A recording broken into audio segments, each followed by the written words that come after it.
Nice to be here. Thanks, everybody, for coming. Wow, it's a bigger room. I think it's the same size room as last year, but more seats. So nice to see this conference filling up. I think I remember the first time you guys held this conference. I was at DOE, and I thought, what the hell are these people doing holding a renewable energy conference without us?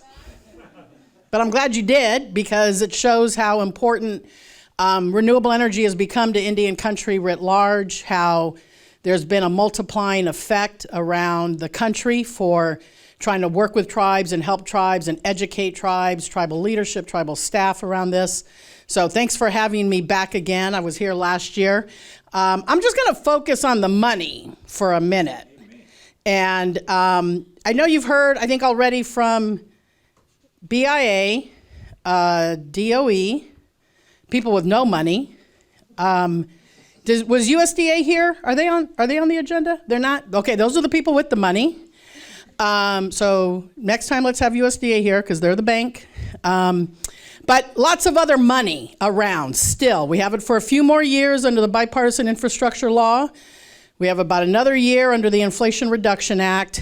And I think last year we had a panel on the Inflation Reduction Act. So I'm going to try and kind of combine the federal money, at least the biggest pots of federal money, and updates on the tax credits that we are all eligible for now under the Inflation Reduction Act. And so just to, not to overcorrect, but my first name is Pilar. It's okay, it's Spanish, so I know it's hard. And my tribe is Pascua Yaqui, Pascua is also Spanish. So we're from Arizona, Mexico, which is why we're named Pascua, is Easter. So Easter's coming up, so our big ceremonies are coming up, so thanks for having me before I couldn't travel. I'm just gonna talk about 4 things altogether. One, kind of a summary of your project options. You're hearing this throughout the day, but I wanna use them as examples of how we put money together, because money for big projects is very different than money for little projects.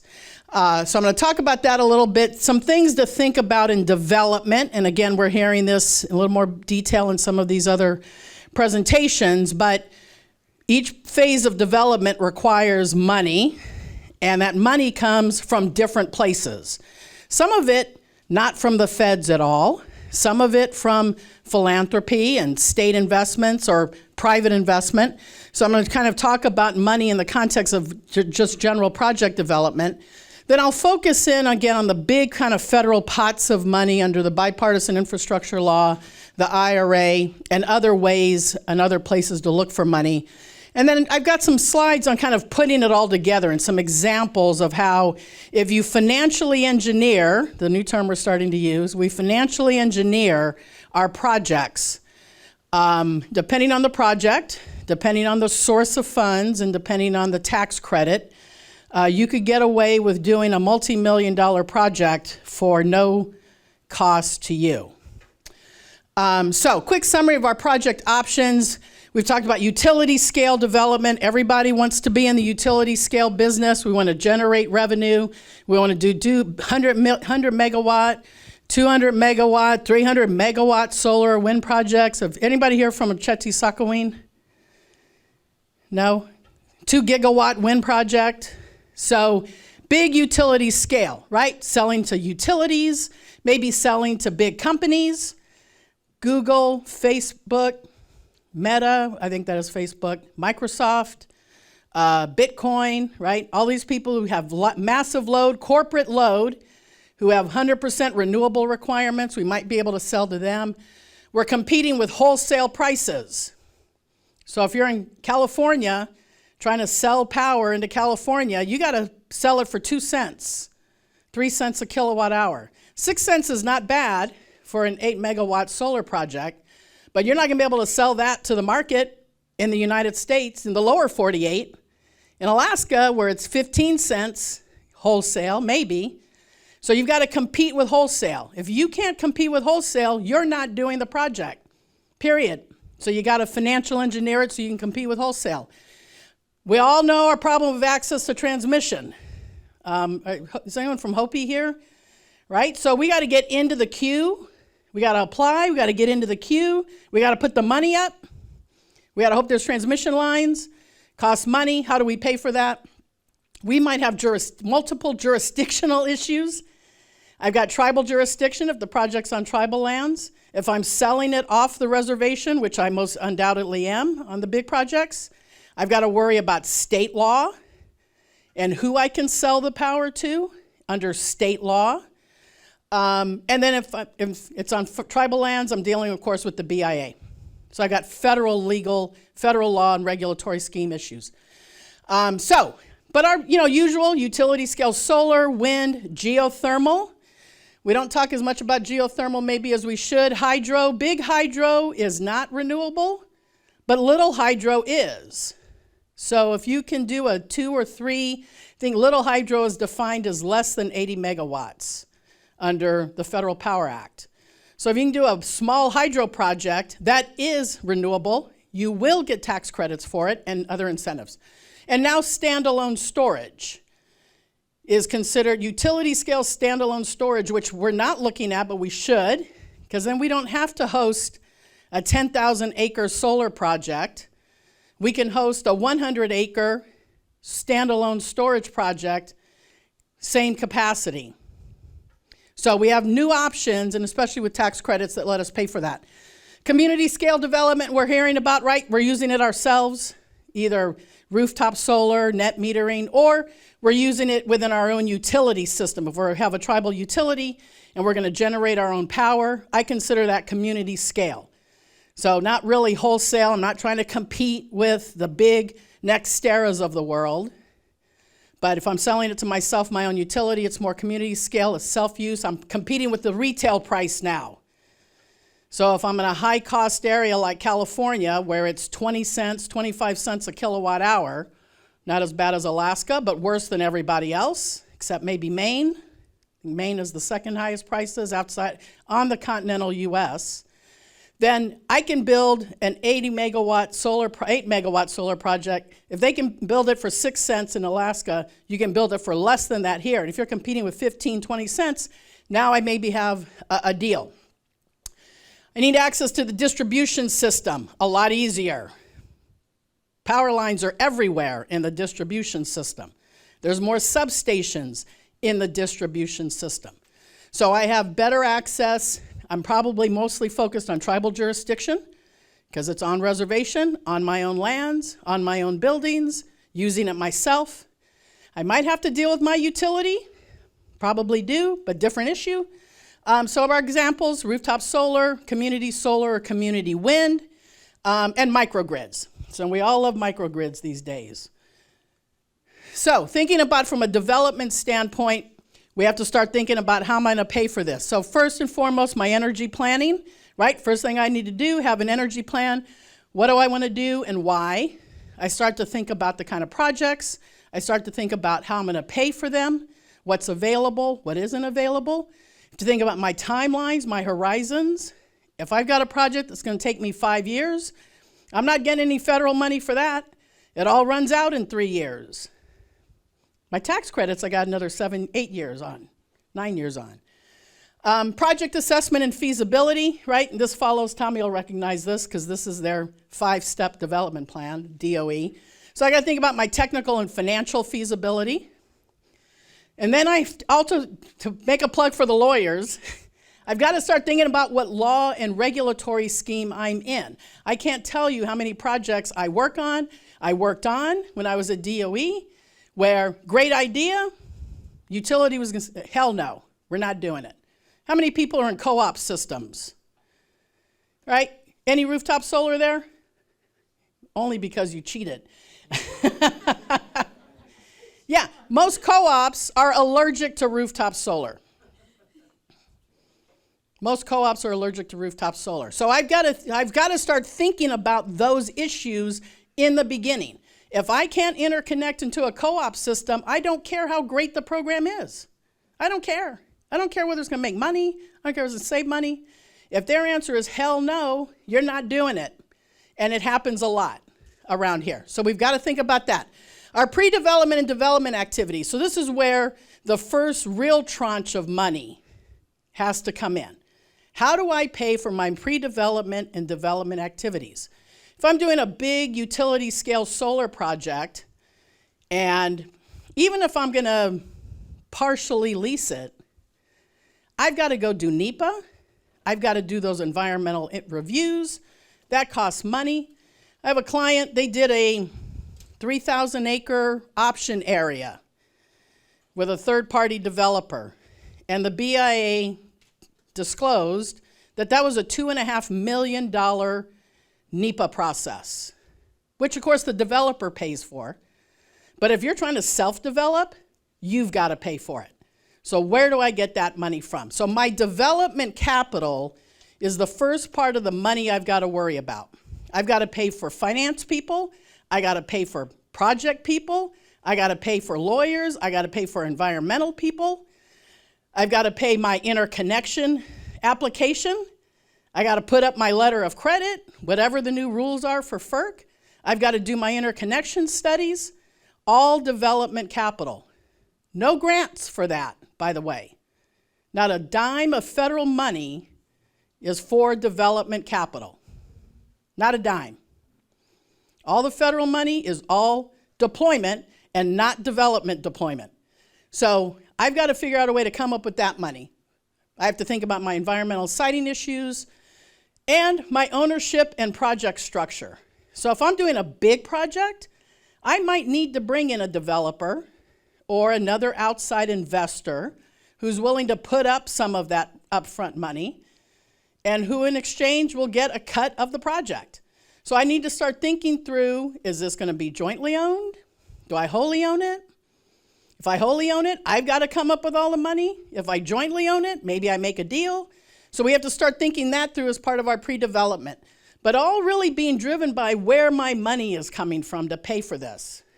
And then once I get that, all my ducks aligned, my stars and moon and everything aligned, now I can do deployment, right? I've got a power purchase agreement if I'm trying to sell it. If I'm using it myself, I might have an internal power purchase agreement because I got to take it to the bank to show them. I've got a way to pay the loan. I've got financing. I got to construct it. I got to go hire construction people. I got to pay them. I've got workforce. Got to train people, and all part and parcel. And then finally, I put it in operation, and I worry about insurance at that point. Okay, so that's the hard part. Here's the harder part, going to get our money. So this is just a short list. I think when I presented this last year, this basically is unchanged, except now it's really how much money is left. So the bipartisan infrastructure law is a reminder, 5 years, passed in 2021. So basically the funding expires in 2026. We got 3 years left. They're in round 3 now of the bipartisan infrastructure law. The energy improvement for rural and remote communities has already spit out about $400 million of their $1 billion. So waiting for them to do a new program, figure out what else they want to do with that.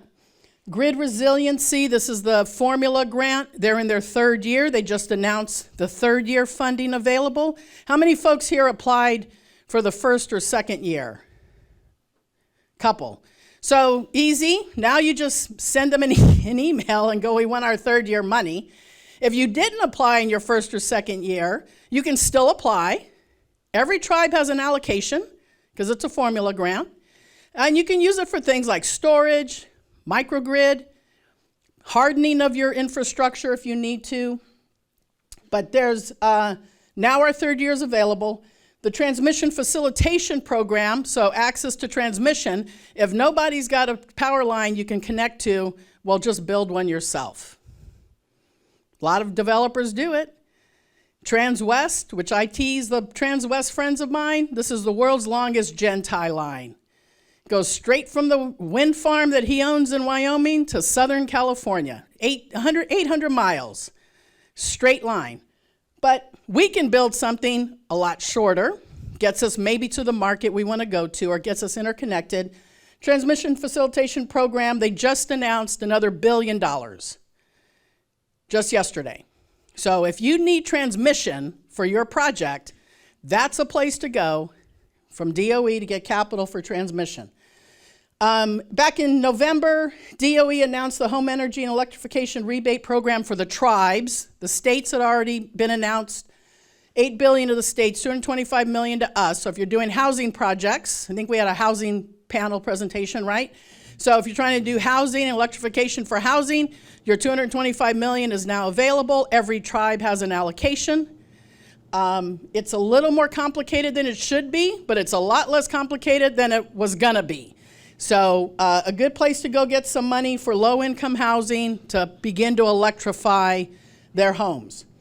NEVI, we're all familiar with the National Electric Vehicle. You heard about clean transportation yesterday. $7.5 billion in total. $5 billion went to the states. I encourage you to call your state Department of Transportation. They got the money. Look at their maps. Figure out how you get access to their $5 billion in your state. The other $2.5 billion is competitive grant. They did the first round last year.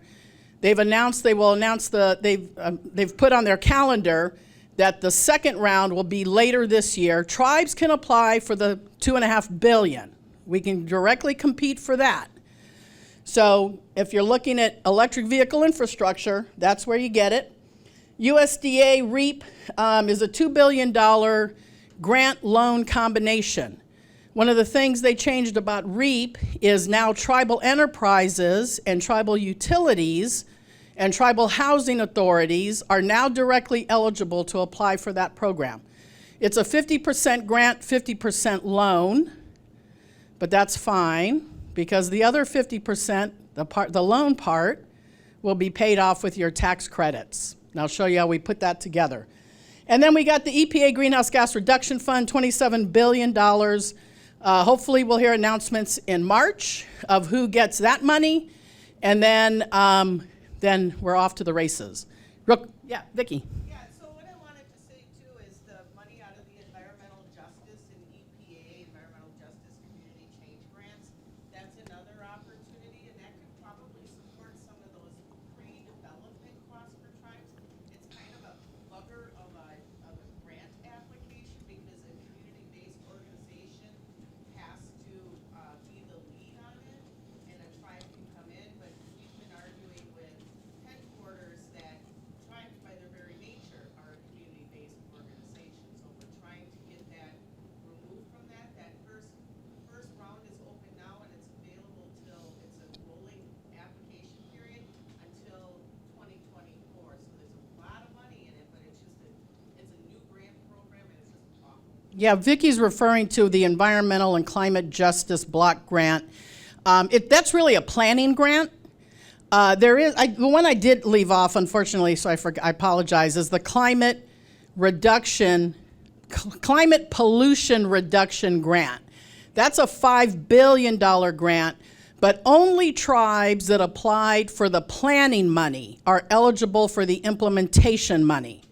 So of the 574 federally recognized tribes, only 225 are covered by the planning portion of that grant. So only those 225 tribes can apply for the implementation grant. So that's why I didn't put it up here, because I don't know who's in that and who's not in that. But you had to get the planning grant. If you didn't get the planning grant, you can't get that money.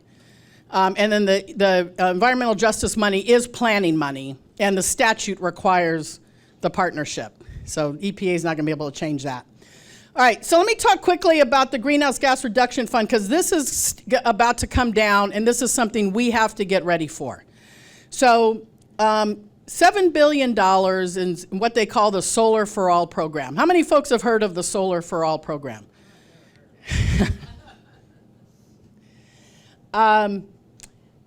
There was a big change up in the design of the program over the course of the last year, but we're hoping that the EPA will make at least 5 awards to tribes or tribal consortia who applied for the Indian country portion of this. We asked for a set aside in terms of dollars. We didn't get it, but we got it in terms of grants or awards. So we'll see which of I think there was about 8 or 9 total tribal or tribal consortium or tribal related folks who applied around the country. They said they will award between 3 and 5, so we're hoping we get 5, and we'll see who gets it. But depending on who gets it, you need to run to them right away, and say, I want my solar for all money. Can only be used for rooftop solar, could be used for community solar, but at least 50% of that project has to be residential facing. So you could do a 5 megawatt solar project for your convenience store, but half of that 5 megawatts has to go to residential benefit. And the rest of it, rooftop. So the good news is it can be grants, it can be incentives, rebates, subsidies, or loans, depending on how the award winner sets up their program. Can be used for project deployment technical assistance. This is an area where you can use these monies for what might be deployment activities, project development, capacity building. My siting, permitting, and interconnection support is included in the TA portion of this. For the tribal programs that get selected, they can use up to 35% of their money for TA and administration. So if a tribe is covered by whoever it is, and the tribe says, okay, we want to do 10 houses, rooftop solar, and you need to do the interconnection because you got to work with the utility. You might need to do, of course, project siting, what rooftops, et cetera. Those monies, instead of coming out of the deployment bucket, can come out of the technical assistance bucket. So this is one area where we can, in fact, use these federal monies for deployment or deployment type activities. And then project admin. So, you know, the people running the program have to pay for lawyers and accountants and everybody else keeping track of everything. But again, projects are limited to residential rooftop or community solar. Funds can also be used for other enhancements. You can use it to fix roofs. How many times do we hear, I can't put rooftop solar on because the roof isn't sturdy enough. I can use it to fix the roof. Or I need to upgrade my wiring. I got to replace my panel. Can use it for wiring and panel upgrades. And they've said, because we screamed, Indian country screamed about rooftop solar, as much as we love it, we can't do it in most tribal communities. Either because the co-op won't let us do it. Half the tribes in the lower 48 are in co-op systems. The rest of us are in IOUs. 100 of us are in California that just killed rooftop solar. So the big question became for Indian country, who's supposed to roll this out? How are we supposed to do rooftop solar in South Dakota? So they said, okay, energy efficiency as well, but it's got to be tied to a rooftop. So here's my advice, off the record. One little solar panel and a lot of energy efficiency.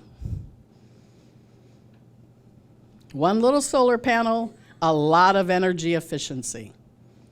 Your tribal members will save way more money on energy efficiency than they will on rooftop solar every day of the week, everywhere. So that's my little advice, but you didn't hear it from me. Okay, projects have to provide meaningful benefits. So their definition is you got to save at least 20% on your bill. We said, where's that supposed to happen? California, you'll save maybe 15% on the new rules. So nobody, it's going to be virtually impossible to meet 20%, but that's their requirement. And we got to get all the money out the door 5 years starting July 2024. So off to the races. Let's hope it can be done. Okay, the other big GGRF I want to raise with you guys is the Clean Communities Investment Accelerator. This is $6 billion, same program, Greenhouse Gas Reduction Fund. The Native CDFI network, which in interest of full disclosure, I do work for them, applied for one of the 7 awards. They've asked for over $700 million to capitalize Native CDFIs.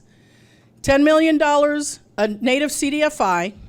They will then use that $10 million to lend to you to build the project that you will get grant money for and tax credits for. And then you'll give them some of their money back, and then they can re-lend it again. This money can be spent on broader projects, though, not limited to rooftop solar. So if you've got a $20 million microgrid, these are the people to start calling. Bank of America is not lending you $20 million for your microgrid. Is Bank of America in here? Are there any banks in here? I didn't think so. Okay, so so this is another source of funding out of the same greenhouse gas reduction. We can use it for electric transportation. So if you want to do an electric vehicle loan program for your tribal members to go buy a used electric vehicle and they get a $2,500 rebate, and you go to these guys for a low interest loan, or you want to do rooftop solar loans, or you just need to borrow some money for your microgrid or your charging stations, etc. Again, benefits need to go to low income, disadvantaged, and tribal communities, so everybody we do in our tribal communities is covered. This money we have 6 years to spend. Yes, Michelle? They specify about what kind of vehicles for EV deployment? No. Just electric. Boogie, woogie, woogie. I know, I'm old. Does anybody know that song? Nobody knows it? Electric slide. You guys, we need to do some exercises or something. Okay. So let me kind of finish up with electric clean transportation. I talked about the EV charging stations already. The Department of Transportation has a rural electric vehicle toolkit. So for those of you in rural areas, great resource to look at how to plan, design, etc. We have the joint DOE, Department of Transportation Office on Clean Transportation, and they now have technical assistance for tribes. So if you're trying to put something together, start there. They can help. And then DOT has $1 billion for low and no emission vehicles, trucks, and buses. And then EPA has it for school buses. So for those of you who have school districts or have a school bus, or run a casino shuttle, or run a little transportation shuttle, or have big trucks that you're using, or forklifts, you can go to DOT or EPA and get grant money to replace those with electric versions of them. And then our returning champions, the Office of Indian Energy, who just announced $25 million. Thank you. Sufficient. Completely insufficient, basically. It is what it is. Spend the money on some other stuff, you guys. Help us with technical assistance. Help us put all these things together. Okay, we have the WAP program, which is for low-income households. You can get free money from DOE to do more energy efficiency. I talked about REAP. RESPA is a different program for USDA. The ICDBG is open. That funding is open now for competitive ICDBG. You can use that for energy efficiency, rooftop solar on your tribal houses. LIHEAP, and then Commerce EDA finally has gotten into the clean energy business. The Fort Mojave Indian Tribe in California, Arizona, Nevada got a $6 million grant from them to do a 2-megawatt solar project. So don't forget Commerce EDA. And then we got states. States are getting into the business. Minnesota just passed a law, $200 million or so for community scale solar. California has been for a very long time pushing out state grant money. So if you're in California, the California Energy Commission has funded, I think, all three of the microgrids that are either developed, deployed, or in development in California for tribes.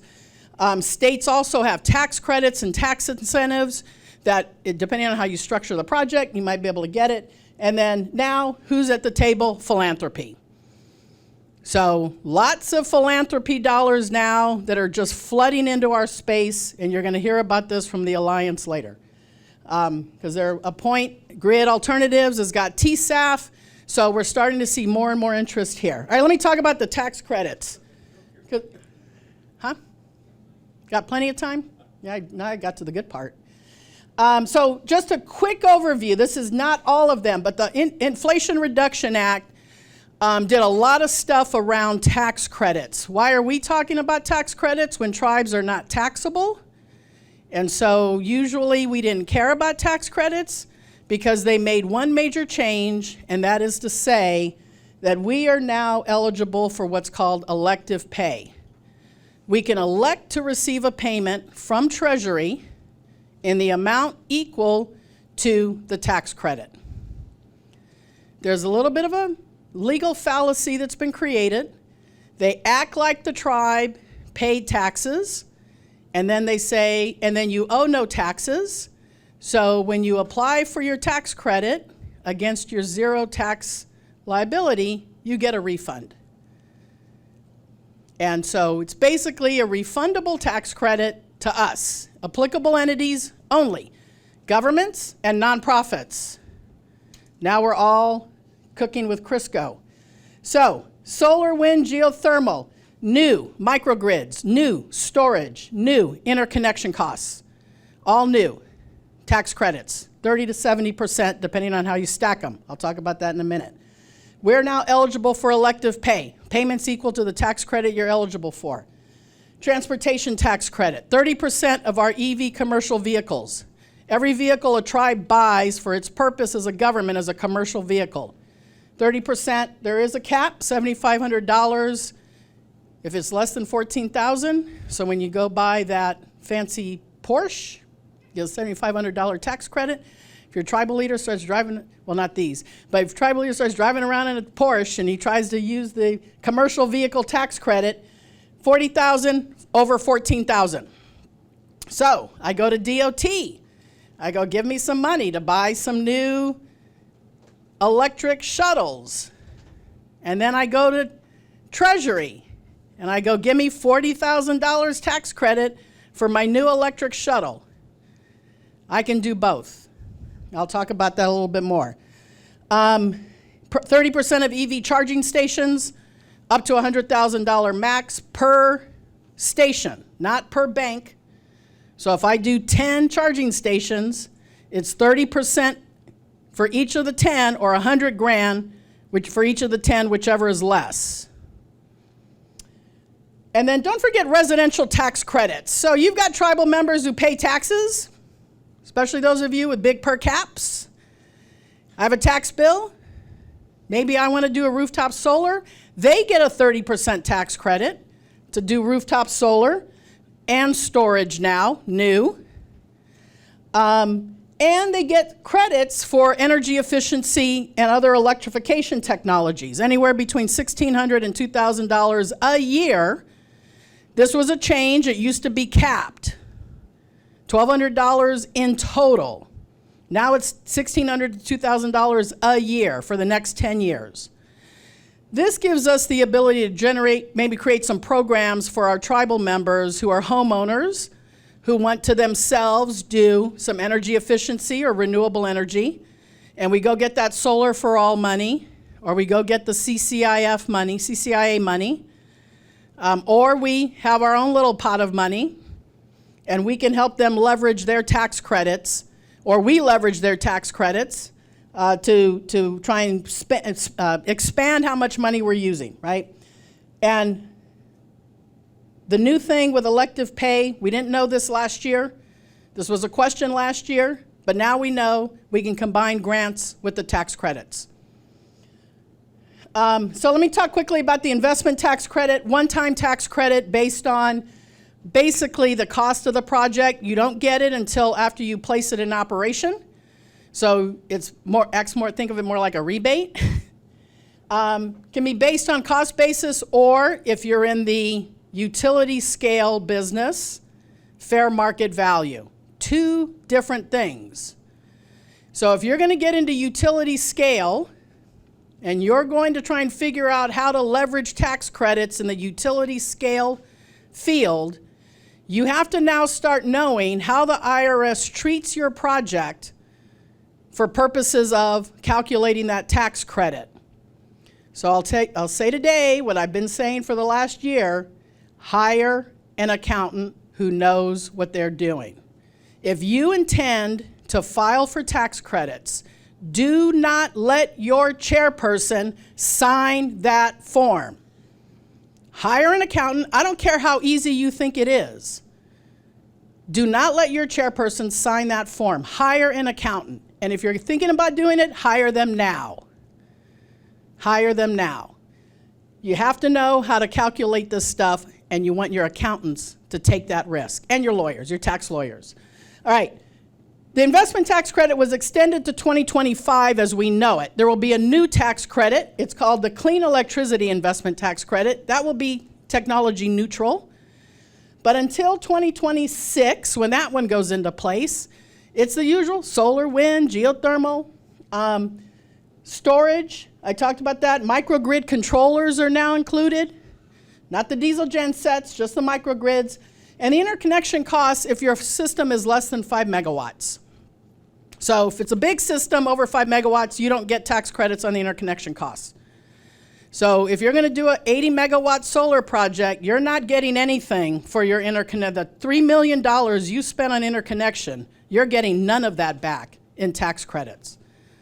But if you're doing a 5 megawatt solar project, you spend $1 million, you're getting a third of that back.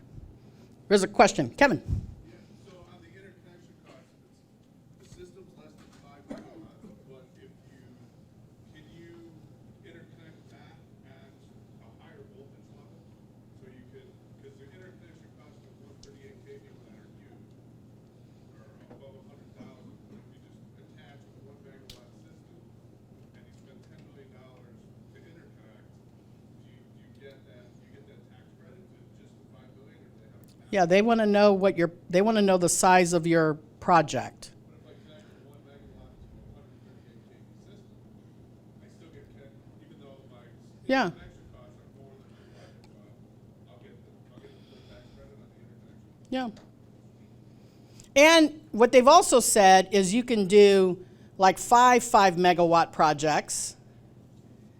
And as long as each of them are less than 5 megawatts and you share the interconnection costs across them, allocate them, then each of those 5 projects gets the interconnection costs. Can co-locate them with your substation interconnection. But don't try and get your low-income community bonus credit program for that, because you can't do that. But you don't get the, it's all very, listen, this is why I get paid to do this shit. Tax credit amount is based on, if it's less than a megawatt, it's automatically 30%. If it's more than a megawatt, you need to make prevailing market wage and apprenticeship requirements. The rules are out. We have told Treasury everything we can tell them. If we don't make prevailing wage and apprenticeship, it's 6%. If we do make it, it's 30%. So we've got to make sure we make it. Domestic content, 10% if you meet prevailing market wage. Again, not required for less than a megawatt. Not required, but if you want to get it, you've got to meet domestic content and meet prevailing market wage. And then energy community, defined 3 ways: census tracts that are in or that had a coal-fired power plant or mine in that census tract or are adjacent to a closed coal-fired power plant or mine. One definition. Second definition, in a census tract where fossil fuel production and revenues are a high percentage of the income for that census tract. It's a very complicated formula. Good news is DOE has a map. So go onto just Google DOE Energy Community Map, and you can see on the map the 3 different types of energy, the 2 different types of energy community: coal communities and fossil fuel communities. Fossil fuel is blue, coal is orange. The third kind of community, though, is a brownfield project site. So if you have a brownfield on your reservation and you've certified it or feds have certified it, then you put solar or wind or geothermal on that brownfield, then you're an energy community, get an extra 10%. So if you can meet all 3 of these, that's a 50% tax credit. Sean? Can you co-locate 10 less than 1 megawatt solar arrays and shares?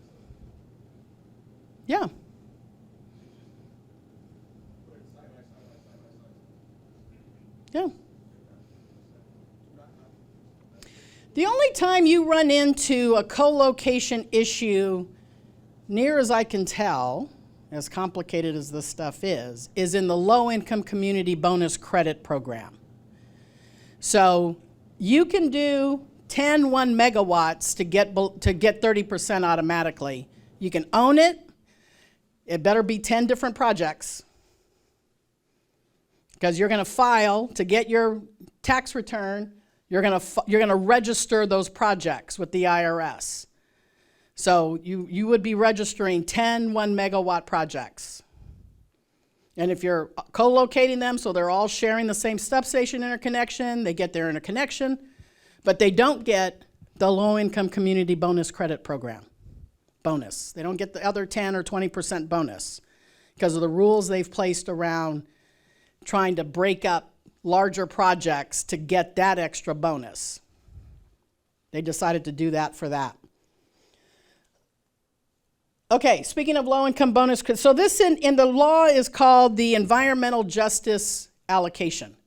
So what Congress said is we're going to allocate 1.8 gigawatts a year for smaller projects located in certain areas, low-income, tribal communities, low-income housing. They included tribal housing with that. Solar and wind and storage only. 5 megawatts or less only. No PTC, production tax credit. It can be ITC only. They did, their first rule says they've allocated it across various categories. So 200 megawatts are allocated to tribal land projects, Indian land projects. 200 megawatts allocated to low-income housing, which includes tribal housing. 700 megawatts allocated to low-income economic development projects. Another 700 megawatts for low-income communities. So all basically geographically based.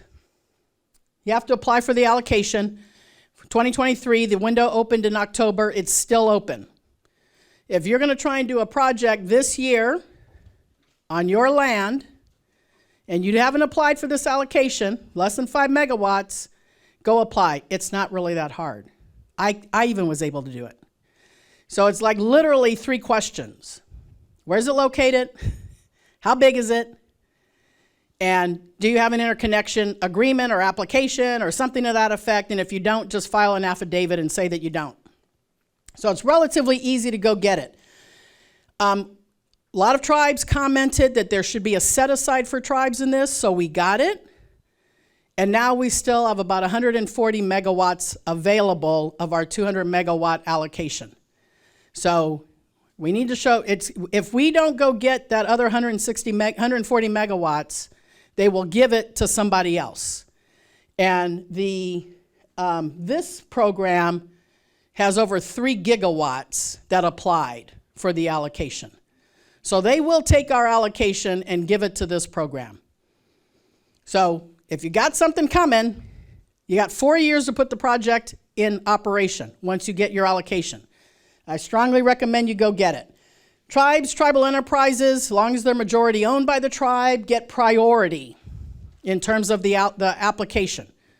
So about half of what's been applied for has indicated they have a dashboard owned by tribes or tribal enterprises. The other half of the money that the allocation applied for, apparently not. I don't know who's applying for that. Maybe it's folks like, we're doing work with, we're partnering with, or not. Maybe it's just some random company who's like, oh, I'm going to go do a project out on Indian land. So, but we do get priority. It is, for the most part, limited to rooftop solar and community solar or community wind, the way they've described this benefit to low-income households. And again, a bill reduction of 20%. Where did we see that? The EPA. These people talk to each other, apparently. And then if you get more than 50% of the economic value of a project for this project. So we had some questions for the IRS, some of which they addressed. So a bunch of tribes said, well, what if we wanted to do, like a 1 megawatt project for our convenience store? And the benefit to the community is, 1, it's a convenience store. 2, maybe I have jobs for my tribal members. And they said, well, some of that revenue has got to go directly to tribal members as a benefit. So this program right here, which gets a 20% tax credit, it might be worth it to try and figure out how you can do bigger projects, but make sure that it benefits your tribal members directly. The housing one is easy, and that's a 20% kick up.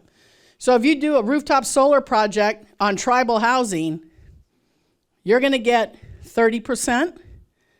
If you meet domestic content, another 10%.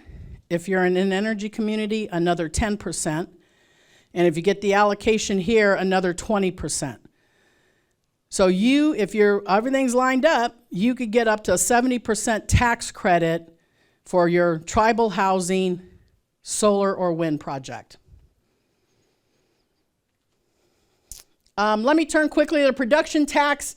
This is all big wind, big solar.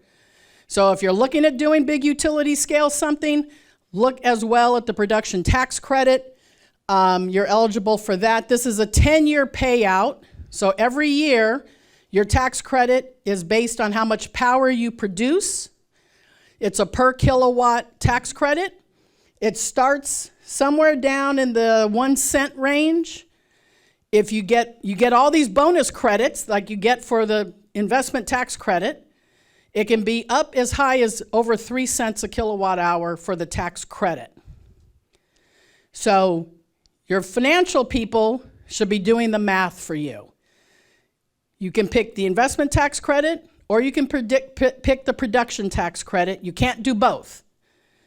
So your math people should be running the math for you. What's the value of my tax credit, my one-time tax credit payment today versus 10 years worth of tax credits under the PTC? And again, that will depend on how many of those other bonus things you get. So I've got, this is also being replaced to a clean energy production tax credit in 26. They re-extended this to solar projects. It used to basically only be wind and geothermal. Now it's also solar. You get your base plus your bonus, just like on the ITC. You have to pay prevailing wage to get 2.5 cents. Not required again if it's less than 1 megawatt. And again, the same bonus increases for the ITC. But the low-income bonus credit program does not, you can't get that and this at the same time. A low-income bonus is only for ITC. All right, let me talk about elective pay, because this is how we go get our money. So we still have a lot of questions because we don't have a final rule. The proposed rule, clarified though. In the law, it says Indian tribal governments. That's all it says. IRS has said that now includes agencies, instrumentalities, political subdivisions. So that includes your housing authorities, your Section 17s. We actually have that clarified now. Your utilities, your gaming enterprises, all eligible directly to go get that direct pay. What does that mean? I don't have to mess with tribal council. If I got a separate gaming enterprise, then go do a solar project, and it doesn't have to get anything approved by tribal council, I don't have to go through tribal council. So if you've got separate entities that meet the definition of agency, instrumentality, etc., you can just go get it on your own. We're not sure about other tribal enterprises. They asked for comment on tribally chartered enterprises, and they didn't say anything about TIDOs, Tribal Energy Development Organizations. So we're waiting to hear that. If you have an LLC, you're the sole owner of an LLC, sole member of an LLC, limited liability company, that's a disregarded entity under the tax code, you can go get your tax credit. So that's good news for us. Bad news, partnerships. We're not exactly sure how we can partner with people yet. We're waiting to hear from the IRS. They've said there's only 2 ways to co-own projects as an applicable entity and get your tax credit. A tenancy in common, which for various reasons only the lawyers care about, we can't do on Indian lands. And then joint operating agreements, which for various reasons, which only the tax lawyers worry about, won't work for commercial projects. So we're not sure how this is going to turn out, but lots of questions and comments back to Treasury about why can't we just partner with Warren Buffett and co-own a project?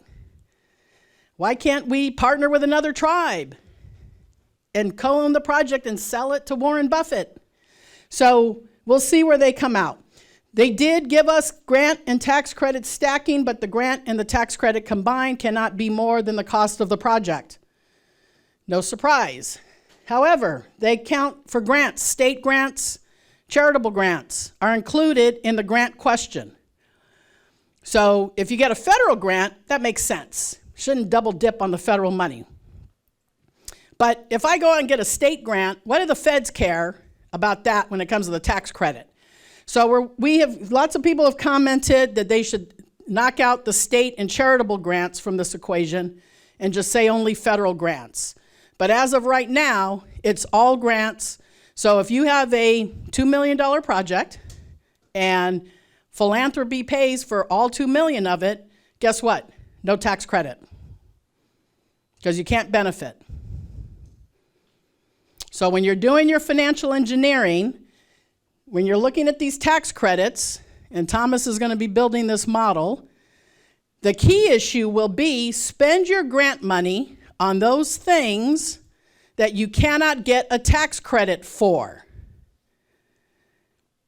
You can only get a tax credit on certain parts of your project. You don't get it on the whole thing.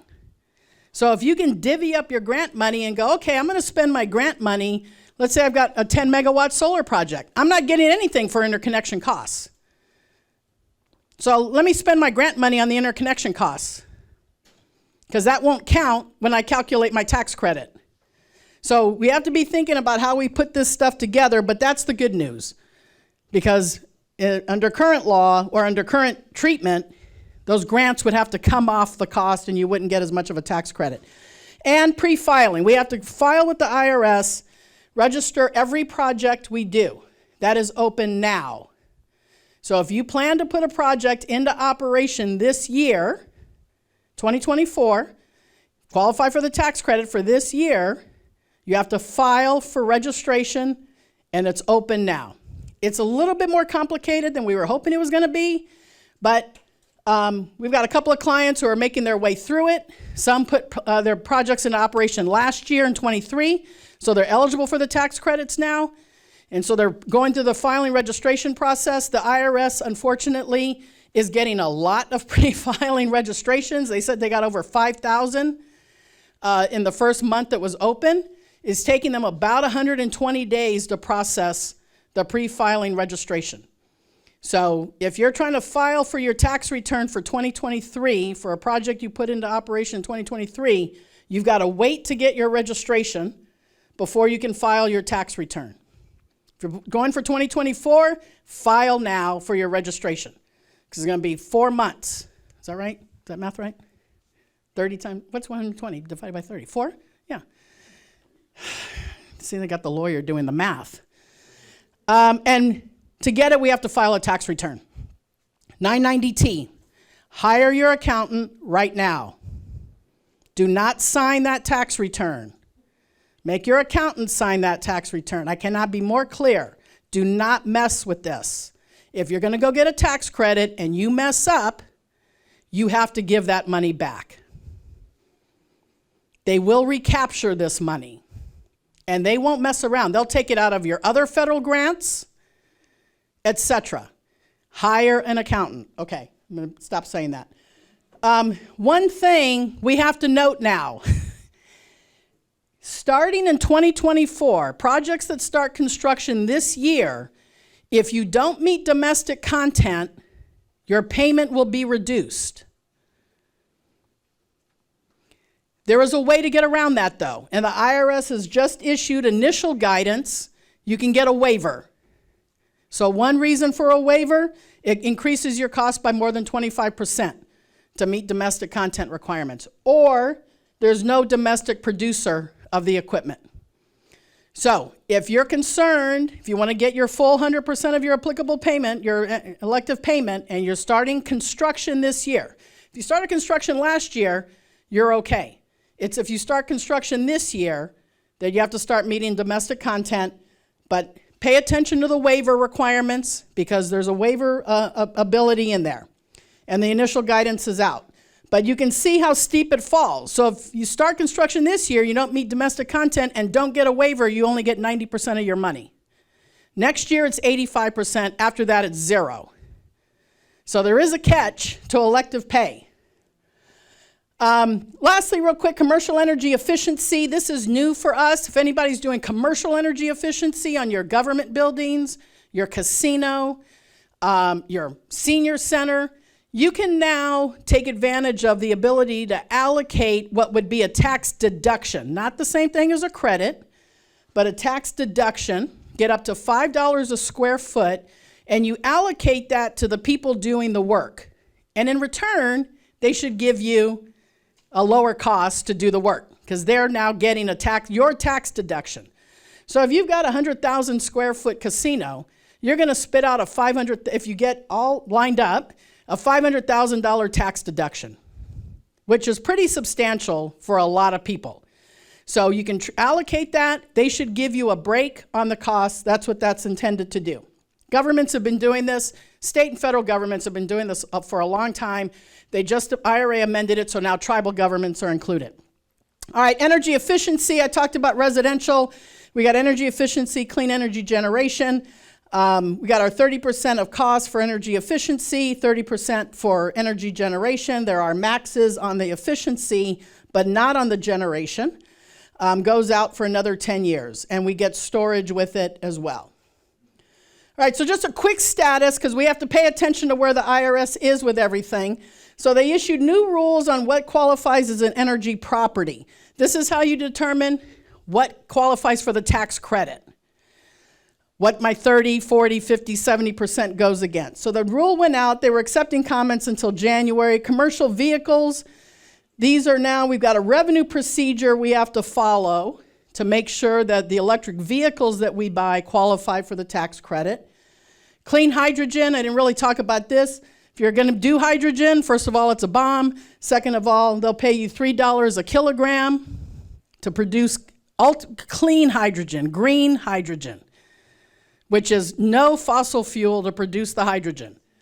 There's a proposed rule out. If you're interested, comments are due at the end of February.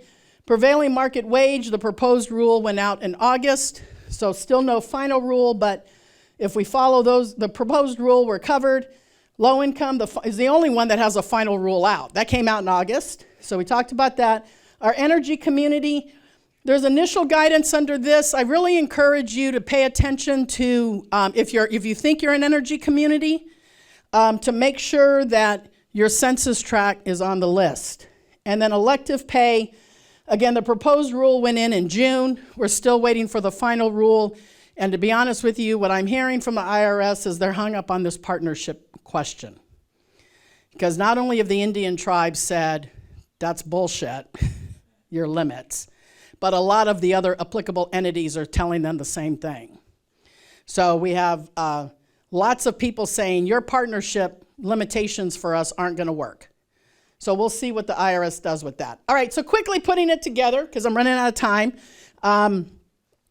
So if I got a community solar or wind plus storage, it's less than 5 megawatts. I'm going to guess that's a $15 million project. That's about right, $3 a watt.